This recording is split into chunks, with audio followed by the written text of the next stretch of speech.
she will be the leader on the interview. At the end of the interview, we'll be allowed to ask questions. Also, he gets to put on his, presentation from the defense and the victims, if we have any victims. I would like for the people here on his behalf to introduce yourself, please, and note to me if you're gonna be speaking or not. Go ahead, ma'am. Abigail Floresca on behalf of Warren Harris from the Loyola Law Clinic.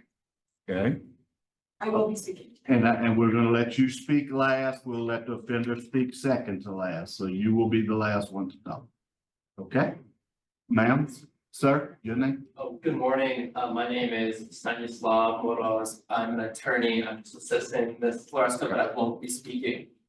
Okay, yes, ma'am. My name is Roberta Harris. I am Warren Harris' sister-in-law, and I will be speaking. Okay. Is your name Roberta Harris? Roberta Harris. Yes, ma'am. Okay, ma'am, My name is Bernadette Fox. I'm a friend of the family and I will not be speaking. okay, Ms. Fox, that'll be noted. Sir, My name is Darren Mercadale, I'm a friend of the defendant, and I won't be speaking.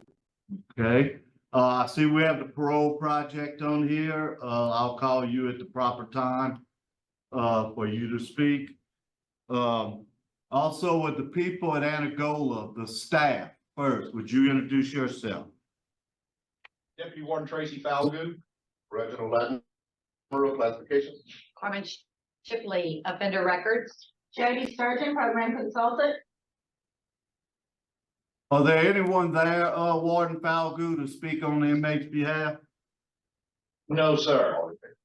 Family's on another video for you. Okay, great.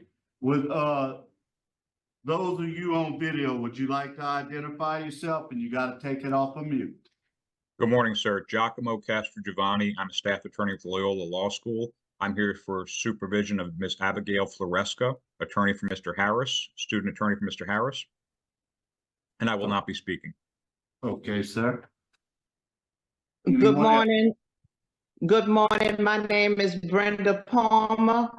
I'm Warren Harris' sister, and I will be speaking on his behalf. Thank you so much for this opportunity. Yes, ma'am. Sister speaking, okay?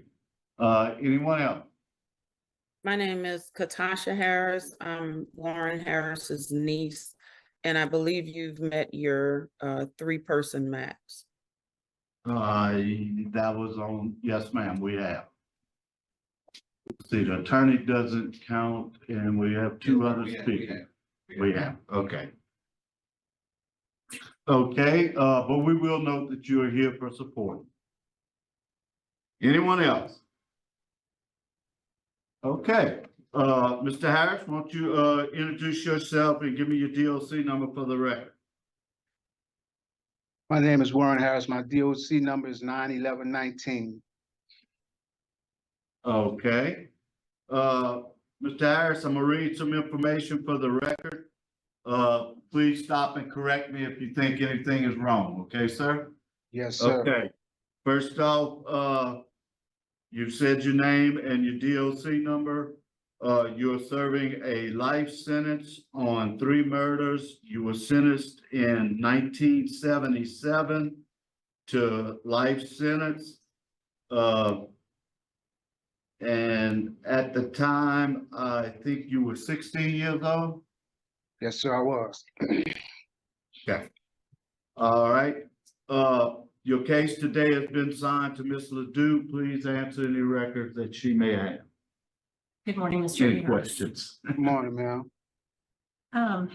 Mr. Harris, I don't know that I've seen anyone as diligent to try to get their GED as you have been. How many times have you taken the GED class, the testing? Ma'am, it has been maybe 3 or 4 times. Yeah, and you worked hard to get that. You just received that last year? Yes, ma'am.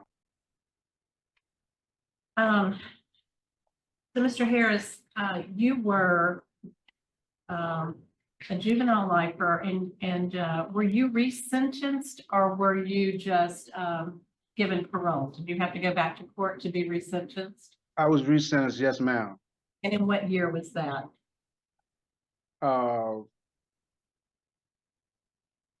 I believe in 22, ma'am. I'm not certain. You may have to, speak with my attorney concerning that. I would like, yes, ma'am, would you confirm what date he was resentenced? 2021, I believe it was in, That's okay, just the year's fine, Okay, 2021, okay. The reason I'm asking that question is because, although you've had 128 write-ups, Yes, the ma'am. last one occurred in 17. Yes, ma'am. It was 4 years before you knew you had an opportunity maybe to get out, is that correct? Yes, ma'am. So what happened? What flipped the switch in 17 finally? Why did you stop having problems in prison in 2017? I stopped being around negative individuals, ma'am. And allow myself to only affiliate with positive individuals who were doing positive things. I engaged in my fellowship regularly. That took up most of my time. Well, I note that you did get involved in faith-based activities around that time. Yes, ma'am, I have. You started engaging in a lot of the opportunities in that particular subculture of the prison, the faith community. Yes, ma'am. I come from a Christian background. My family has always been spiritual believers, and I continue. Well, are you restarted? Because Yeah, looks like you weren't in the right track for many years there. I was not. No, I was not, ma'am. I read the background of the case itself. Pretty heinous crime. Yes, ma'am. Crimes. Yes, ma'am. I take full responsibility, ma'am. Okay. I really do. And I regret that had ever happened. So you have taken victim awareness? Yes, ma'am, I have. I want to hear in your own words, Mr. Harris, why should we consider letting you out? I have rehabilitated myself. God has allowed me to reevaluate my life and set out on a positive course. That positive course had led me to obtain several certificates in healthcare provider. I'm skilled at landscaping, as various other trades, janitorial. And at present, I am a academic GED literacy student. And I feel that I will be able to contribute to society in which the community I will live if given the opportunity.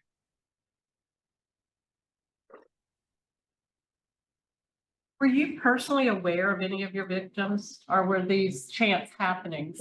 You know, No, ma'am, I wasn't familiar with any. No, ma'am. I was not.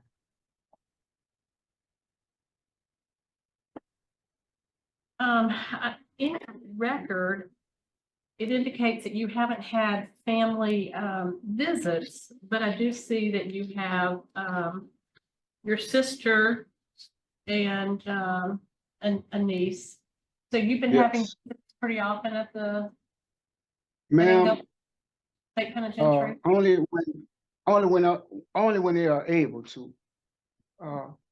My baby sister, whenever she can, she's here.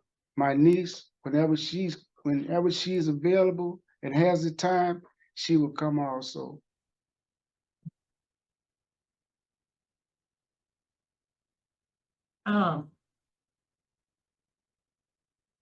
What is your greatest challenge looking at possible parole? Do you have any concerns, or what is your greatest concern if you get out? Ma'am, I have a few nephews. I have one that I constantly pray for. And I wish to reach him before anything happened to him or before he winds up in prison.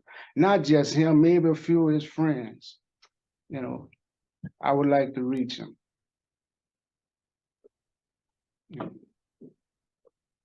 I'm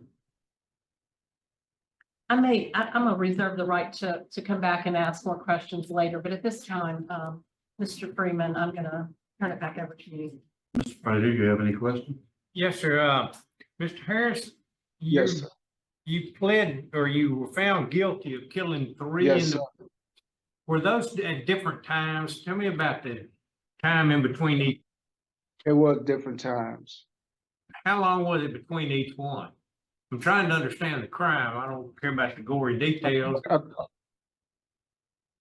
According to the records, it was from February 13, I believe, until April 6, I believe. Okay, so length of time, and there was a fourth murder. Did you commit that one too? I was found not guilty. I was found not guilty, sir. Okay. Did these all take place at the same place? The same area, within the same area, sir. Okay. And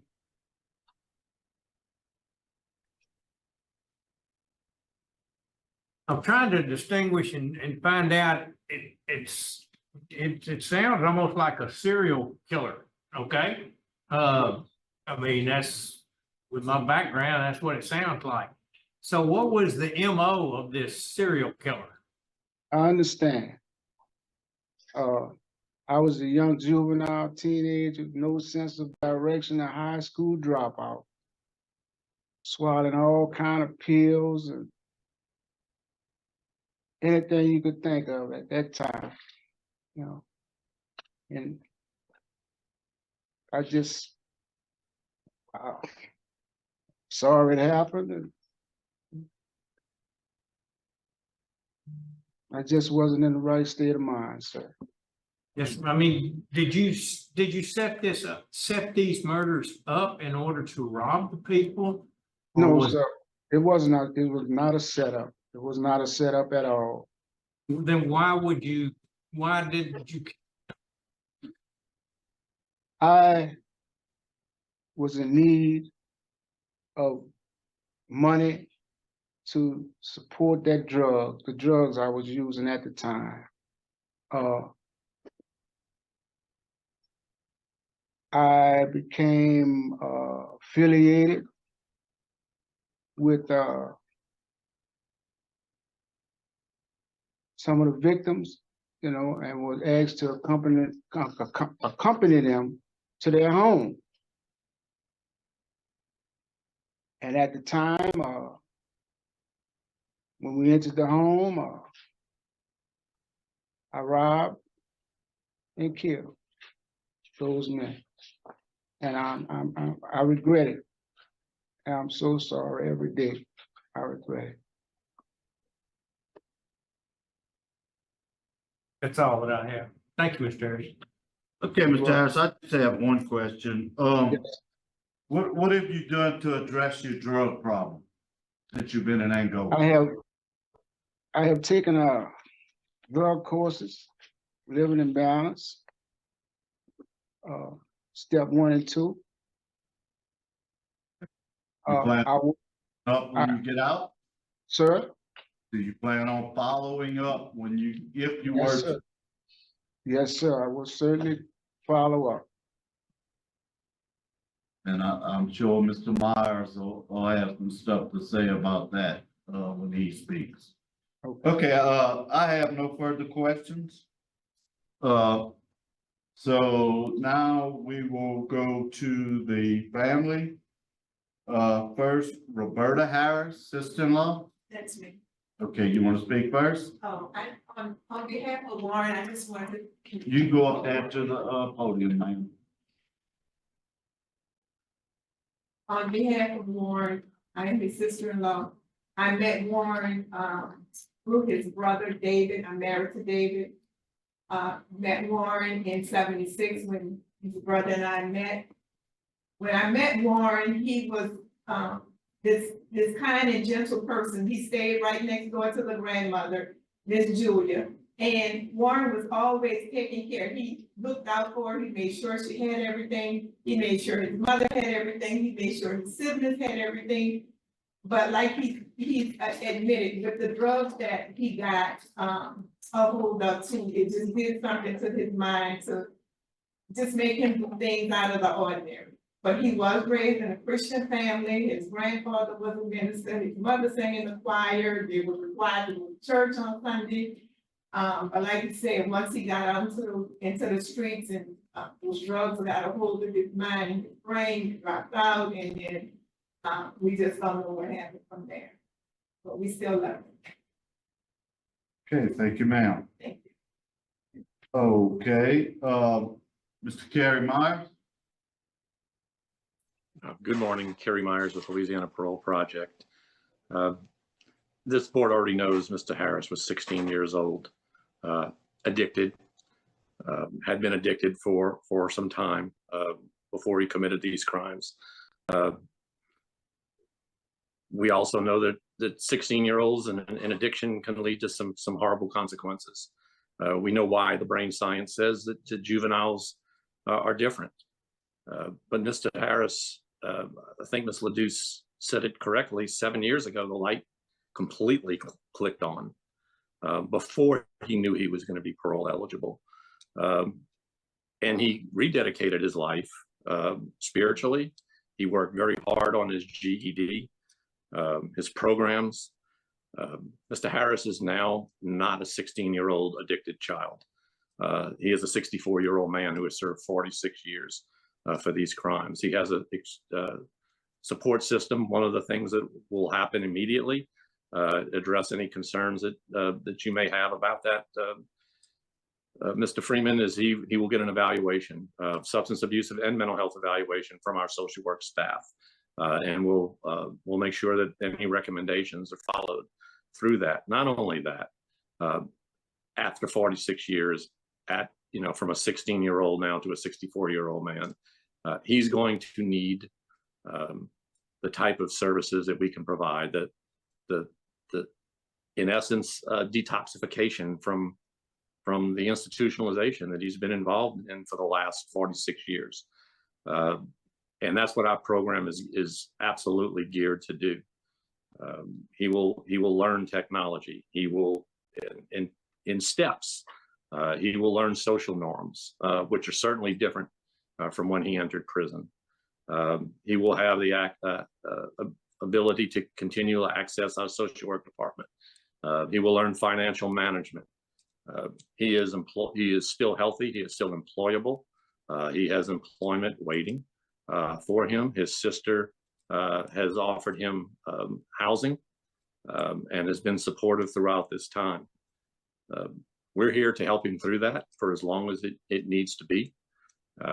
And once he's completed our program, Mr. Harris has a strong support system. So we would just ask this board to consider the fact that, he is not the 16-year-old addicted child that committed these crimes. Regardless, you can't minimize any of the actions. They were horrific, but this is the whole capacity to grow and mature is the reason we're here today. And so we'd ask this board to consider all these factors today in making their decision.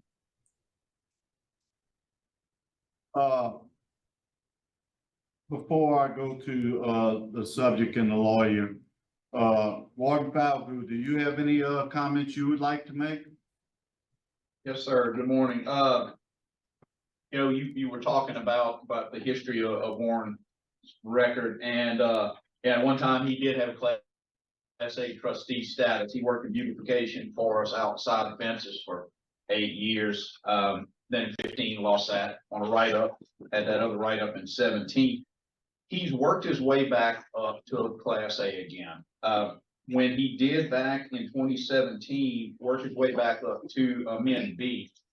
His job was a Union Supply stock clerk for us in the warehouse. He was responsible for a lot of inventory that was worth a lot of money, and those jobs are jobs that we will put inmates in that we can trust to the degree of, even with oversight, that they're going to do a good job for us.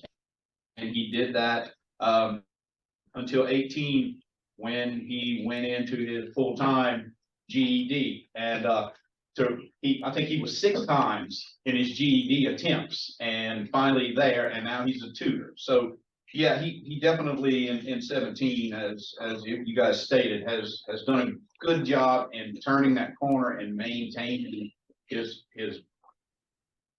process and his projection to where he is now. So his focus has changed. Thank you, Boyd. Sure. Okay, Mr. Harris, would you like to make a statement? Yes, sir. Ma'am? Ms. Palmer hasn't spoken yet. Oh. Okay, I thought he had his speaker. Let's see. No, he hasn't. Ms. Palmer, would you like to speak? Yes, sir. Thank you so much for this opportunity. Yes, ma'am. Good morning. I'm Warren Harris, baby sister. And we all were disobedient to our mother and our grandparents coming up. I was pregnant at 14. I was a grandmother at 40. And throughout the years, we all have turned our lives around and went back to the foundation on which we were brought up on, and that was the foundation of Jesus Christ. I have seen Warren grow throughout the years. We all were in prison those 47 years with Warren. Like I said, we were all disobedient as children, and I got pregnant. I was smoking weed. I was in an abusive relationship with my children's father. But throughout the years, we stayed connected. I had been going to the prison since I was 4 years old. Our father was in jail since 28. Our mother was abandoned by her first husband and then abused by our father, which was in jail for 28 years. Then Warren, he's been in there for 46, and my other brother, he's been back and forth for 15 years. So we've all returned back to the foundation on which we were brought up on. Thank God for that. I've seen Warren mature. He's helped me throughout the years. I've sent photos when photos were accepted. I've sent money throughout the years, visits throughout the years when our mother was living, now that she's gone.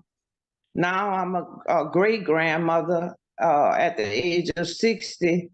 So Warren has been like a father, uncle to my children, my grandchildren, and we lean on each other. When I go and visit, I don't just go to visit him. I go because I need him. He's been a support to me with the JPay and the emails. He encourages me. He sends me letters and prayers throughout and so I'm here to be here for him till the day God calls us all home. I've seen a change in all of us, how we've changed our lives and living the way our parents really intended us to live. But I thank you all for this opportunity, and I thank my parents for raising us up in this faith base, because 47 years ago, this opportunity was not possible. But we prayed and asked God to forgive us of our sins and to have mercy upon us, to pity us and spare us. And so this day, He has made this day possible. And I thank you for the hope of it. And I thank you for the joy and just the confirmation.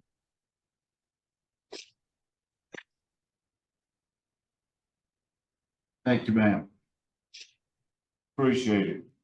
Okay, Ms. Floresca? You ready? Yes, ma'am. Perhaps you wanted Warren to speak first, I wasn't sure. However y'all want to do it. Usually the inmate speaks first, so it's up to you. We can have Mr. Harris speak first. Okay, Mr. Harris, your attorneys, Yes. want you to speak.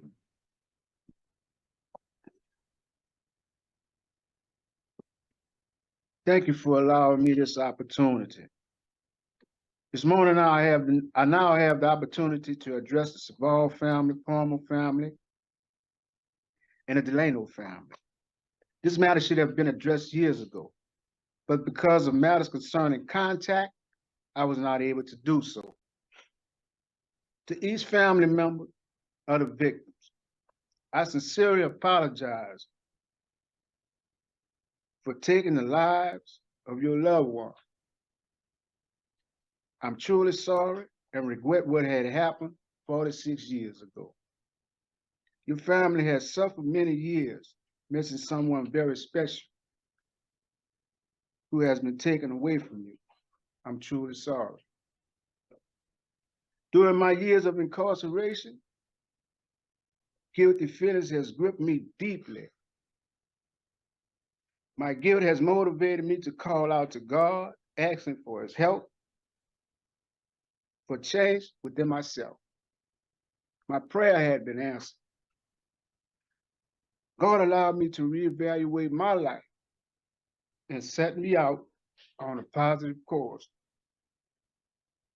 I become a servant, giving my time and the very little resources I have, helping those who cannot help themselves. I continue praying, asking God to give me the ability and to continue to allow me to be a positive influence to those around me.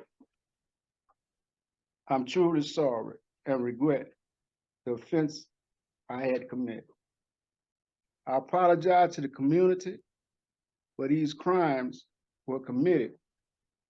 I'm very sorry and very remorseful. I appreciate this opportunity that has been given me. Thank you, and God bless you. Thank you. Now, Ms. Floresca, please. Good morning. My name is Abigail Floresca, and I'm a student attorney at Loyola Law Clinic, representing Mr. Warren Harris. In 1977, Mr. Harris committed devastating, horrible crimes, taking the lives of multiple men and striking fear and pain throughout the community. As you've heard today, Mr. Harris is deeply remorseful and ashamed of his crimes, and he's carried that remorse with him every day for 46 years. In these 46 years, he's channeled that remorse into processing the harm he caused and becoming this mature 63-year-old man he is now today. I know the board is well aware of Miller versus Baldwin, how even children who commit heinous crimes still have the capacity to change. Mr. Harris is truly the personification of that ability to change. His life shows that when children are removed from abuse, drugs, violence, and dysfunction, they can become totally different. 16-year-old Warren ran the streets and didn't follow the rules, as you heard. 63-year-old Mr. Harris is a trustee and hasn't had a write-up in 7 years. 16-year-old Warren did all he could to numb himself with drugs. 63-year-old Mr. Harris finds peace and joy from singing in gospel bands like the Transformation Gospel Band, the Pure Heart Messengers. His favorite song to sing is Wind Beneath My Wings. 16-year-old Warren sat in his grandfather's church, nodding off high on heroin. 63-year-old Mr. Harris has earned 41 certificates for Bible studies and his contributions to ministries, such as the Leadership Builders. 16-year-old Warren took the lives of multiple men. 63-year-old Mr. Harris takes care of the elderly and the sick in hospice. 16-year-old Warren dropped out of the 8th grade and didn't see a future for himself. 63-year-old Mr. Harris spent 2 decades trying to get his high set, and when he finally earned his diploma, he immediately turned around and became a literacy tutor, helping others achieve the same thing that he did. Mr. Harris has earned a total of 56 certificates for programming and accomplishments throughout his time in prison. And he was dedicated to learning many years before Miller passed and parole was even a possibility. The board has asked about Mr. Harris's plan for recovery from addiction to drugs, given his history. And Mr. Harris has recognized that recovery is a lifelong process, and he will always be an addict, and that's always going to be a part of his life. But he's willing and ready to join Narcotics Anonymous meetings and anything else that the Parole Project is also going to support him with, finding those resources. I've included in the parole packet a list of local Narcotics Anonymous meetings in the area where he is going to be living.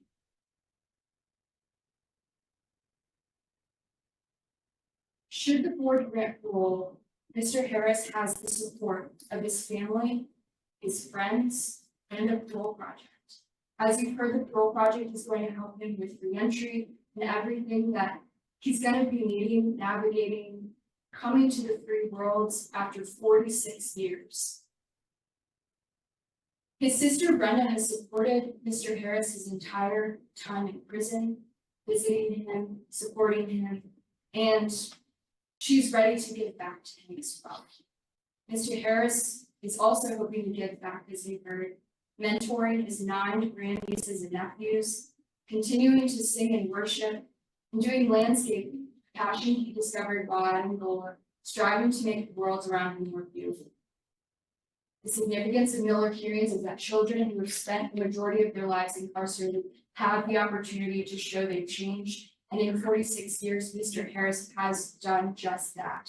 Today, he's a trustee, a man of faith, a literacy tutor, and a source of support to those around him. Pastor Savoy wrote, he has a heart for people and a life that reaches those who seem to be unreached. In light of the person that Mr. Harris is today, we urge the honorable board to grant Mr. Harris's parole. Thank you very much. Thank you. Okay. Now we'll vote. Ms. Ledoux, since you have the case, you'll vote first.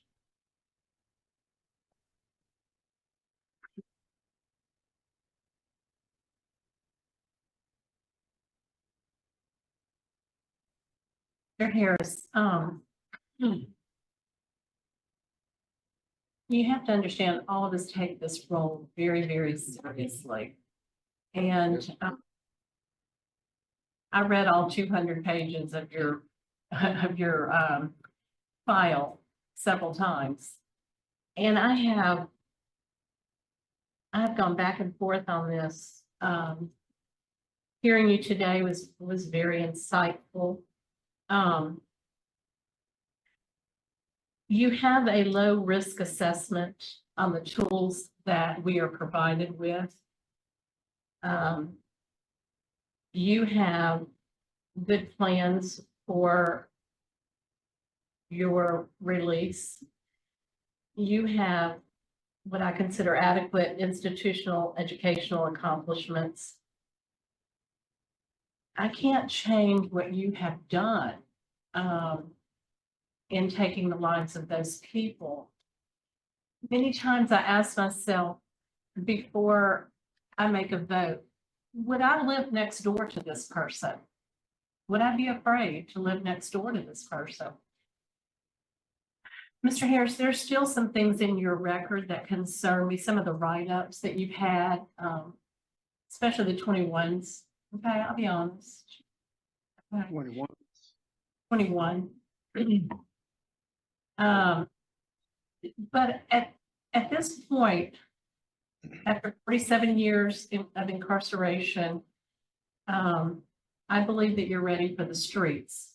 And so my vote today is to grant parole, with the condition that the parole project tune in very carefully to your needs, for your, giving you the tools to make good decisions. Okay, so my vote is to grant. Okay, thank you. Mr. Prater? I've heard some very strong arguments and recommendations today, and I applaud you, Mr. Harris, for your growth and the accomplishments that you have accomplished. I think you're truly repentant of what you've done. I think we all have our mission fields in life. I'm a strong believer in that.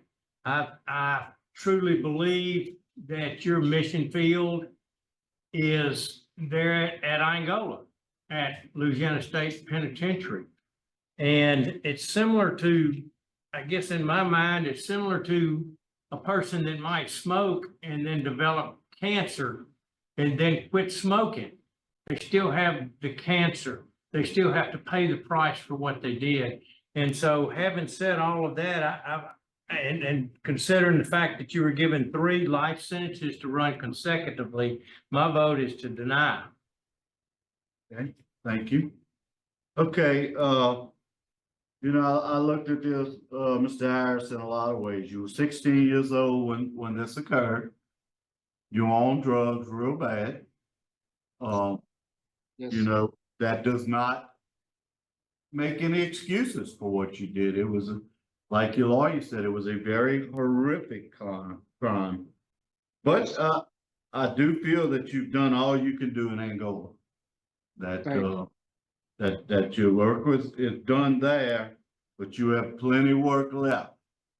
So my vote today is also gonna be to grant to the parole project. Okay, Mr. Myers, I want him very thoroughly drug treatment. I want him to look at that closely. And if he needs inpatient treatment, you get back with us, okay? Gonna do that. Also, I want you to have drug screens 2 times per month for the first 6 months. You fail any of those drug screens, I can promise you, you will be returned. And that's all the conditions I'm gonna put on you. I'm gonna let you off to put the rest. I thank your family for showing up here today, and your representatives. It meant a lot. Like your sister said, y'all need to all grow together. thank you, sir. World's gonna be watching you, I can promise you, so be careful. That's my Okay. vote. Congratulations. Thank you. I just have to say, Mr. Harris,